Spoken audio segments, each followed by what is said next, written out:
बात 1885 की है। झारखंड में अकाल पड़ा था। इस दौरान एक गर्भवती महिला की मौत हो गई। दफनाते वक्त उसके साथ गहने भी कब्र में दबा दिए गए। मान्यता थी कि उसे स्वर्ग में भूखा नहीं मरना पड़ेगा, लेकिन रात में एक शख्स ने कब्र खोदकर वो गहने निकाल लिए और उन्हें बेचकर घर के लिए कुछ चावल खरीदे। जब उसकी माँ और गांव के लोगों को ये पता चला तो सब नाराज हो गए। उन्हें डर था कि कहीं आत्मा नाराज ना हो जाए। गहने निकालने वाले शख्स का नाम था बिरसा मुंडा, जिन्हें आज लोग भगवान की तरह पूजते हैं। नमस्कार। बिरसा मुंडा कैसे बने लोगों के भगवान? झारखंड को नागखंड क्यों कहा जाता था? और हीरे उगलती नदी का किस्सा जिस पर कब्जे के लिए अकबर ने हमला किया था। झारखंड की कहानी को आसान भाषा में समझने के लिए हमने इसे 5 चैप्टर्स में बांटा है। झारखंड 2 शब्दों से मिलकर बना है। झाड़ यानी पेड़ और खंड मतलब टुकड़ा, जिसे वन प्रदेश भी कहा जाता है। पौराणिक ग्रंथों से लेकर अकबरनामा तक में झारखंड के अलग अलग नामों का जिक्र मिलता है। चैप्टर 1 झारखंड की पौराणिक कहानी। A.B. बनर्जी की किताब असुर इंडिया के मुताबिक राजा परीक्षित की मौत का बदला लेने के लिए उनके बेटे जन्मेजय ने नाग यज्ञ कराया था, लेकिन पंडुरिक नाम का एक नाग बचकर भाग निकला और बनारस में ब्राह्मण का रूप धारण कर रहने लगा। यहाँ शादी करने के बाद पुंडरिक के यहाँ लड़का हुआ, जिसकी जीभ नाग की तरह 2 हिस्सों में थी। पुंडरिक ने जैसे ही ये सच्चाई अपनी पत्नी को बताई तो पति पत्नी की मौत हो गई। आगे चलकर उस बच्चे को मुंडा राजा मदरा ने पाला। उसका नाम सुतिया पाहन रखा गया, जिसने राजा बनने के बाद इस जगह का नाम सुतिया नागखंड रखा। इस इलाके पर नंद, मौर्य और पाल साम्राज्य का भी राज रहा। चैप्टर 2 मुगलों का दौर। एक वक्त था जब इस जगह को छोटा नागपुर कहा जाता था और यहाँ बहने वाली शंख नदी में हीरे मिलते थे। ये बात जैसे ही मुगल शासक अकबर को पता चली तो उसने छोटा नागपुर पर हमला कर दिया। जंग में यहाँ के राजा मधु सिंह हार गए और दोनों में एक समझौता हुआ कि मधु सिंह अकबर को सालाना 6,000 रुपए और हीरे देंगे। बाद में मधु सिंह के बेटे दुर्जन साल की हीरे पहचानने की काबिलियत की वजह से मुगल शासक जहांगीर ने राज्य वापस कर दिया और शाह की उन्हें उपाधि भी दी। चैप्टर 3 संथाल विद्रोह की कहानी। साल 1793 में अंग्रेजी हुकूमत द परमानेंट सेटलमेंट एक्ट लेकर आई।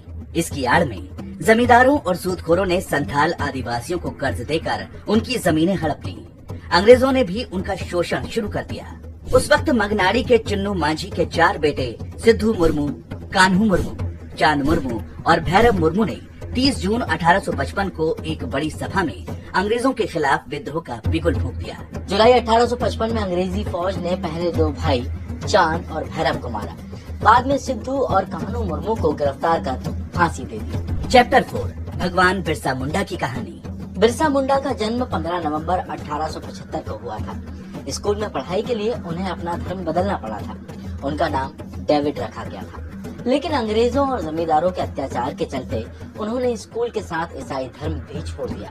साल 1893-94 में अंग्रेजी हुकूमत ने गांव की बंजर जमीन और जंगलों को संरक्षित वन घोषित कर दिया था। जंगल जाने पर आदिवासियों को गिरफ्तार कर लिया जाता। इसके विरोध में बिरसा ने 1 अक्टूबर 1894 को हजारों लोगों के साथ चक्रधरपुर में प्रदर्शन किया। बताया जाता है कि लोग उनकी बातें भगवान मानकर सुनते थे। इसके बाद बिरसा ने जमींदारों की जमीन पर कब्जा करना शुरू कर दिया। उन्हें पकड़ने के लिए पुलिस ने 500 रुपए का इनाम रखा था। साथ रहने वाले चौकीदार ने इनाम के लालच में बिरसा मुंडा की मुखबिरी की। बिरसा मुंडा को गिरफ्तार कर जेल में डाल दिया गया और 9 जून 1900 को जेल में उनकी मौत हो गई। लोगों का मानना है कि उन्हें जहर दिया गया था, जबकि ब्रिटिश सरकार का कहना था कि उनकी मौत बीमारी से हुई थी। चैप्टर 5 देश का दूसरा जलियांवाला बाग। साल 1947 में आजादी के 4 महीने बाद खरसावां स्टेट को ओडिशा में जबरदस्ती शामिल कर लिया था।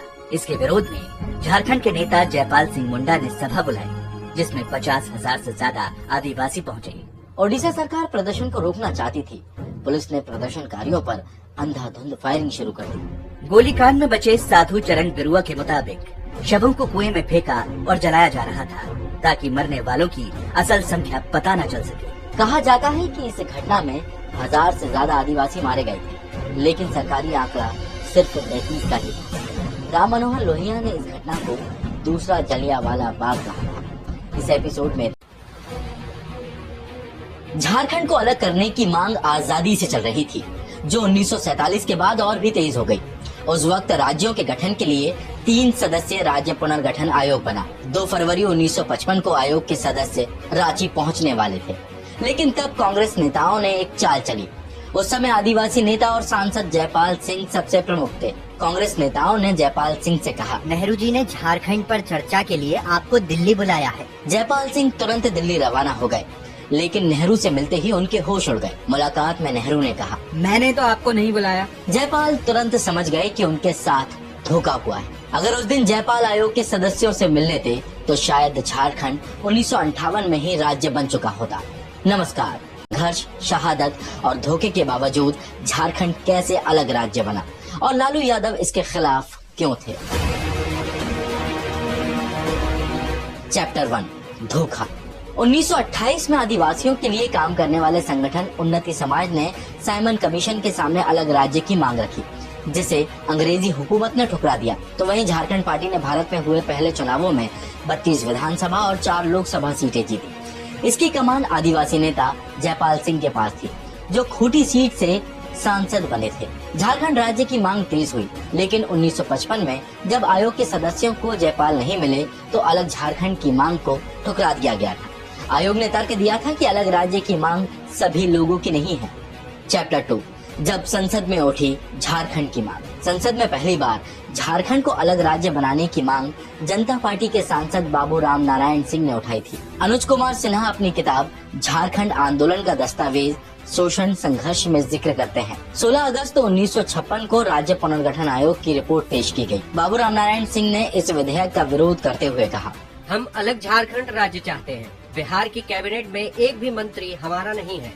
ये हमारे साथ सौतेला व्यवहार है। एक बार झारखंड को अलग होने दीजिए, वो आर्थिक रूप से अपने पैरों पर खड़ा मिलेगा। चैप्टर 3, शहादत। बात 1978 की है। जंगल से साल के पेड़ों को काटा जा रहा था। आदिवासी इसे अपना पवित्र पेड़ मानते हैं। इसके विरोध में आदिवासियों ने झारखंड में मौजूद संतरा के जंगलों में एक बैठक बुलाई थी।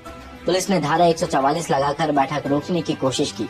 जब भीड़ वापस लौटने लगी तो पुलिस ने फायरिंग शुरू कर दी।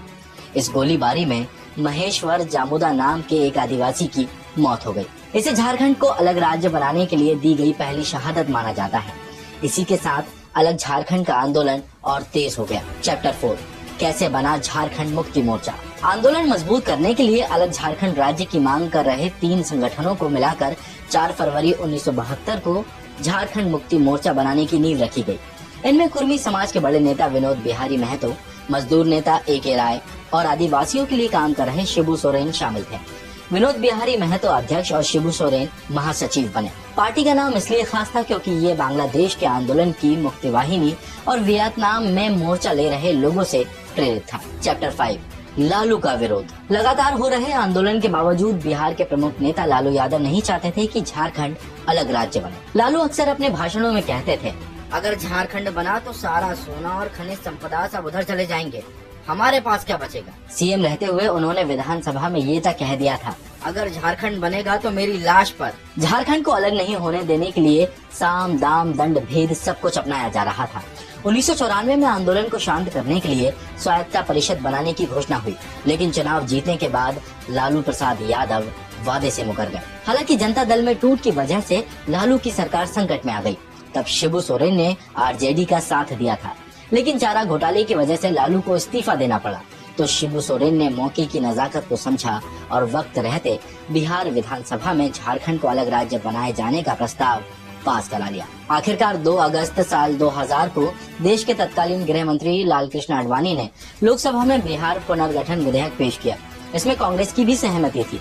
विरोध कर रही आरजेडी और लालू चाहकर भी कुछ नहीं कर पाए। चैप्टर 6, सीएम पद की खींचतान।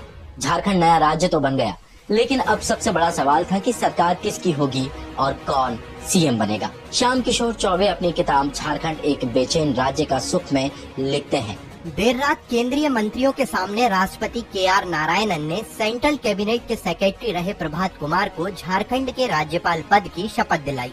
शपथ लेते ही वो तेजी से राजभवन के लिए निकल पड़े। वो समझ चुके थे कि कुछ गड़बड़ जरूर है। राजभवन पहुंचते ही 36 विधायकों वाले JMM कांग्रेस आरजेडी के गठबंधन ने सरकार बनाने का दावा कर दिया। उनका दावा था कि 9 अन्य विधायक भी उनके साथ हैं। सभी को पता था कि शिबू सोरेन ही सीएम बनेंगे। लेकिन दूसरी तरफ सारे राजनीतिक समीकरणों को पलटते हुए बीजेपी, समता पार्टी, जेडीयू, यूजीडीपी सहित 2 निर्दलीय नेताओं के गठबंधन ने 44 विधायकों के साथ दावा पेश कर दिया और सीएम पद के लिए बाबूलाल मरांडी का नाम सामने आया। घड़ी में रात के 1 बज चुके थे। आखिरकार राज्यपाल ने शिबू सोरेन की जगह बीजेपी के बाबूलाल मरांडी को झारखंड का पहला सीएम चुना। यदि झारखंड के राज्य